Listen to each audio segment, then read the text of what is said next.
آج مبارک کی 19 تاریخ ہے اور سورہ فرقان کی آیت نمبر 63 کے حوالے سے درس قرآن کا عنوان ہے جہالت کا علاج۔ اللہ رب العالمین نے فرمایا وَعِبَادُ الرَّحْمَنِ الَّذِينَ يَمْشُونَ عَلَى الْأَرْضِ هَوْنًا وَإِذَا خَاطَبَهُمُ الْجَاهِلُونَ قَالُوا سَلَامًا، کہ اور رحمان کے بندے وہ ہیں جو زمین پر نرمی کے ساتھ چلتے ہیں، اور جب جاہلوں سے ان کا خطاب ہوتا ہے، جاہلوں سے مخاطب ہوتے ہیں، قالوا سلاما، تو کہتے ہیں سلامتی ہو، سلامتی کی باتیں کرتے ہیں یا سلام کر کے گزر جاتے ہیں۔ یہ سورہ فرقان کی آیت نمبر 63۔ اللہ رب العالمین نے سب سے پہلے یہاں عباد الرحمن کا ذکر کیا ہے اور اس کے بعد ان کے کچھ صفات گنائے ہیں۔ اس آیت کریمہ کے اندر بھی 2 صفت کا تذکرہ ہے، ایک یہ کہ زمین پر نرمی کے ساتھ چلتے ہیں، دوسرا یہ کہ جب جاہل ان سے مخاطب ہوتے ہیں تو جاہلوں کو سلام کر کے نکل جاتے ہیں۔ ایسے ہی آگے کی آیت میں مزید 7 صفات گنائے ہیں، یعنی کل 9 صفات اللہ رب العالمین نے گنائے ہیں اور اس کے بعد ان کا ٹھکانہ بتلایا کہ یہ لوگ جنت والے ہیں، یہ اللہ کے بندے جو ہیں، رحمان کے بندے جو ہیں جنت والے ہیں۔ تو رحمان کے بندے سے مراد کیا ہے؟ یوں تو ساری کائنات اللہ رب العالمین کے بندے ہیں، ان کل من فی السماوات والارض الا اتى الرحمن عبدا۔ اللہ نے فرمایا کہ زمین و آسمان میں جو کچھ ہے تو اللہ رب العالمین کے پاس بندے ہونے کی حیثیت سے آنے والے ہیں، لیکن ایک اس معنی میں بندے ہوتے ہیں کہ اللہ رب العالمین سب کا رب ہے، سب کو اللہ رب العالمین نے پیدا کیا، وہی پال رہا ہے، تو سب اللہ کے محتاج ہیں، اس لیے سب اللہ کے غلام ہیں، اللہ کے بندے۔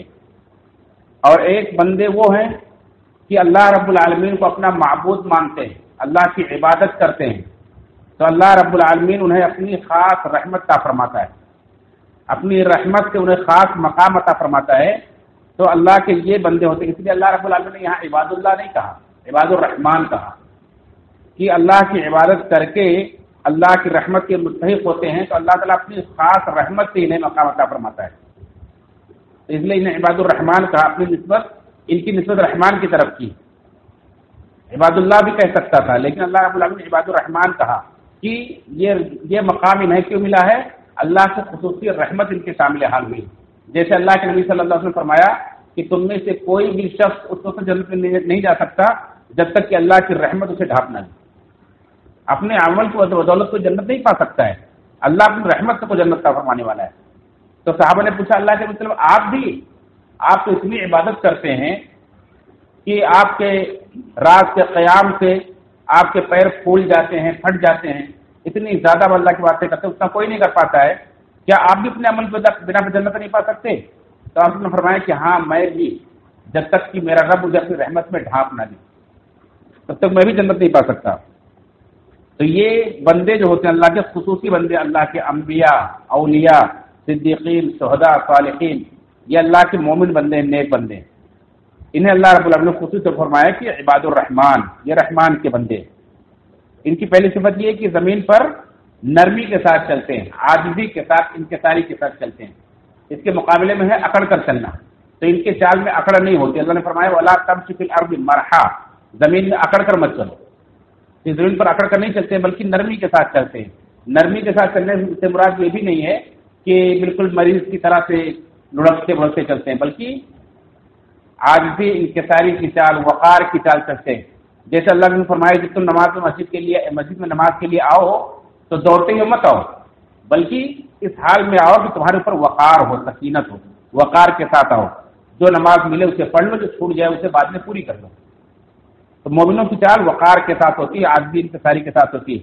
جیسے اللہ کے نبی صلی اللہ علیہ وسلم کے بارے میں آتا ہے کہ آپ ایسے چلتے تھے جیسے ڈھلان کی طرف اتر رہے ہوں، چھوٹے چھوٹے قدم اٹھاتے تھے اور جلدی جلدی چلتے تھے جیسے زمین آپ کے لیے لپیٹ دی گئی، آپ چلتے جیسے زمین آپ کے لیے لپٹی جاتی تھی، اس طرح سے چال ہوتی ہے مومنوں کی۔ اور دوسری صفت یہ ہے کہ وَإِذَا خَاطَبَهُمُ الْجَاهِلُونَ قَالُوا سَلَامًا، جاہل ان سے مخاطب ہوتے ہیں تو انہیں سلام کر کے نکل جاتے ہیں۔ یعنی مومن جاہلوں سے الجھتے نہیں ہے. کیوں؟ اس لیے کہ جاہلوں سے الجھنا سوائے نقصان کی کوئی فائدہ نہیں دیتا ہے، اور مومن جو ہوتا ہے وہ بے فائدہ چیزوں سے کے پیچھے نہیں پڑتا ہے. جیسے دوسرے کو فرمایا ہے وَإِذَا مَرُّوا بِاللَّغْوِ مَرُّوا كِرَامًا، جب لغو باتوں کے پاس ان کا گزر ہوتا ہے تو بڑے ہی عزت کے ساتھ وہاں سے گزر جاتے ہیں. اور بھی کئی مقامات پر اللہ نے فرمایا ہے کہ سورہ مومنون کے اندر فرمایا مومنوں کی صفات وَالَّذِينَ هُمْ عَنِ اللَّغْوِ مُعْرِضُونَ، کہ مومنین وہ ہیں جو لغو سے اعراض کرتے ہیں. ایسے سورہ قصص کے اندر فرمایا کہ وَإِذَا سَمِعُوا اللَّغْوَ أَعْرَضُوا عَنْهُ، کہ جب وہ لغو باتیں سنتے ہیں تو اس سے اعراض کرتے ہیں، اس کا جواب نہیں دیتے ہیں. تو سب سے پہلے یہ دیکھیں کہ جاہل کہتے کسے؟ جاہل سے مراد یہ نہیں کہ کسی کے پاس علم نہیں تو آپ اسے جاہل کہتے ہیں، یعنی بے علم آدمی کو جاہل نہیں کہتے، یا کسی کے پاس کم علم ہے تو آپ اسے جاہل نہیں کہہ سکتے کہ یہ کم علم ہے اس لیے سوال کر رہا ہے، پوچھ رہا ہے، آپ سے کچھ بات کر رہا ہے تو جاہل ہے. یا کسی کے پاس سمجھ کی کمی ہے، عقل تھوڑی ہے تو اسے آپ جاہل نہیں کہہ سکتے. جاہل وہ آدمی ہے جو ایسی بحث کرے جس کا کوئی حاصل نہ ہو، جس سے وہ سبق لینا نہ چاہتا ہو، وہ بلا وجہ آپ کو نیچا دکھانا چاہتا ہو، آپ کی بے عزتی کرنا چاہتا ہو، ایسی بحث کرنے والے کو جاہل کہا گیا ہے. کہ ہر دھرمی کرے، اس سے نہ علم سے کوئی سروکار ہو، نہ اس سے حاصل ہونے والے سبق اور اس کے فائدے سے کوئی سروکار ہو، وہ بس بحث کر رہا ہو اور مقصد یہ ہو کہ میں جیت جاؤں آپ ہار جائیں، وہ کبھی اپنی ہار نہیں مانے گا. تو ایسے کج بحث قسم کے لوگوں سے مومنین جو ہوتے ہیں، اللہ کے نیک بندے جو ہوتے ہیں، وہ الجھتے نہیں، کیونکہ ان سے بحث کرنا بے فائدہ ہوتا ہے. وہ سبق حاصل کرنے والا نہیں ہے، وہ قبول کرنے والا نہیں ہے، وہ اپنی ہار کبھی ماننے والا نہیں ہے، وہ صرف آپ کو نیچا دکھانے کے ہر ہتھکنڈے استعمال کرے گا. تو ایسے جاہل سے بحث کرنے کوئی فائدہ نہیں. اس لیے اللہ کے رسول صلی اللہ علیہ وسلم نے فرمایا کہ من حسن اسلام المرء ترکہ ما لا یعنی، کہ آدمی کے اچھے مسلمان ہونے کی پہچان یہ ہے کہ لا یعنی چیزوں کو چھوڑ دے، جس میں کوئی فائدہ نہیں ہے اس کو چھوڑ دیتا ہے. تو ایسے مذاق کرنے والے، جو مذاق اڑانے والے ہوتے ہیں، ان سے اگر آپ الجھیں گے تو ظاہر سی بات ہے یا تو آپ کی زبان گندی ہوگی، آپ بھی گنہگار ہو جائیں گے، تو اپنے آپ کو گناہ سے بچا لیں، یا اس سے جھگڑا ہو جائے گا، بحث ہو جائے گی. اور اللہ کے بندے یہ بحث نہیں کرتے ہیں. اب کچھ نہ ہوگا تو کم سے کم وقت تو ضائع ہوگا ہی، اس لیے وقت بھی ضائع نہیں کرتے. تو اس طرح سے مومنین کی یہ صفات ہے کہ جہالت کا جواب نہیں دیتے ہیں، جہالت سے اعراض کرتے ہیں. اور اس سلسلے میں بڑی پیاری ایک حدیث ہے کہ نعمان بن مقرن رضی اللہ عنہ فرماتے ہیں، نعمان بن مقرن مدنی رضی اللہ عنہ، کہ ایک شخص نے اللہ کے رسول صلی اللہ علیہ وسلم کے سامنے ایک آدمی کو گالی دی، تو اس نے جواب میں کہا تم پر سلامتی ہو. وہ آدمی گالی دے رہا ہے اور سامنے والا جواب دے رہا ہے کہ تم پر سلامتی ہو، تمہیں اللہ ہدایت دے. تو اللہ کے رسول صلی اللہ علیہ وسلم جب یہ سنا تو کہا کہ یہ دونوں جھگڑا کر رہے ہیں، ان دونوں کے بیچ میں ایک فرشتہ ہے، اللہ نے ایک فرشتہ ان کے لیے مقرر کر دیا ہے. فرمایا اما ان ملکم بینکما یذب عنک کلما یشتمک ھذا قال له بل انت واحق بی. کہا جب یہ آدمی تم کو گالی دیتا ہے، برا بھلا کہتا ہے، تو فرشتہ جواب دیتا ہے، کہتا ہے کہ بل انت، تو جو اس کو کہہ رہا ہے نا وہ نہیں ہے بلکہ تو ہے، وہ احق بھی، اور تو زیادہ اس کا مستحق، تو اسی کے لائق ہے. اور جب یہ آدمی اس کو پلٹ کے دعا دیتا ہے اللہ تجھ کو ہدایت دے، تجھ پر سلامتی ہو، تو وہ کہتا ہے، فرشتہ کہتا ہے کہ نہیں بلکہ تجھ پر سلامتی ہو اور تو اس کا زیادہ مستحق. یعنی فرشتہ دونوں کی طرف لوٹاتا رہتا ہے، دونوں کی طرف سے دفاع کرتا ہے، اس کی گالی کو اس کو لوٹا دیتا ہے، اس کی سلامتی کو اس کو لوٹا دیتا ہے. یہ مسند احمد کی روایت ہے. حافظ ابن کثیر رحمہ اللہ فرماتے ہیں کہ حدیث حسن ہے، حدیث نمبر 4445 ہے.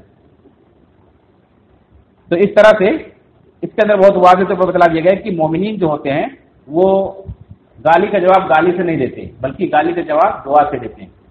کوئی گالی دے رہا ہو آپ اس سے کہیں تم پر سلامتی ہو.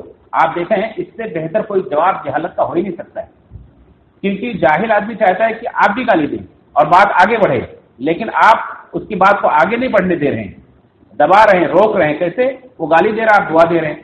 اس کے لیے اس سے بڑی شکست کوئی ہو ہی نہیں سکتی ہے. وہ آدمی جھجلا جاتا ہے، جل جاتا ہے، پریشان ہو جاتا ہے کہ میں اسے بھڑکانا چاہتا ہوں، اس کو غصہ دلانا چاہتا ہوں، اور یہ آدمی بہت ٹھنڈا ہے، یہ گرم ہو ہی نہیں رہا ہے، یہ برا بھلا کچھ زبان سے نکال ہی نہیں رہا ہے، تو وہ اسی میں پریشان ہو جاتا ہے اور جل جاتا ہے. اس لیے مفسرین نے کہا کہ یا تو سلامتی کر کے نکل جاتے ہیں، اور یا تو ایسی باتیں کہتے ہیں اس وقت جس سے کوئی گناہ نہ ہو، جس سے کوئی جھگڑا نہ ہو.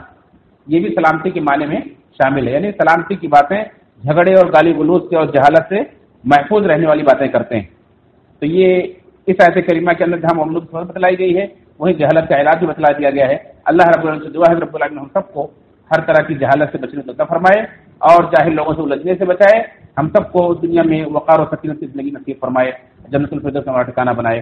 آمین تقبل یا رب العالمین.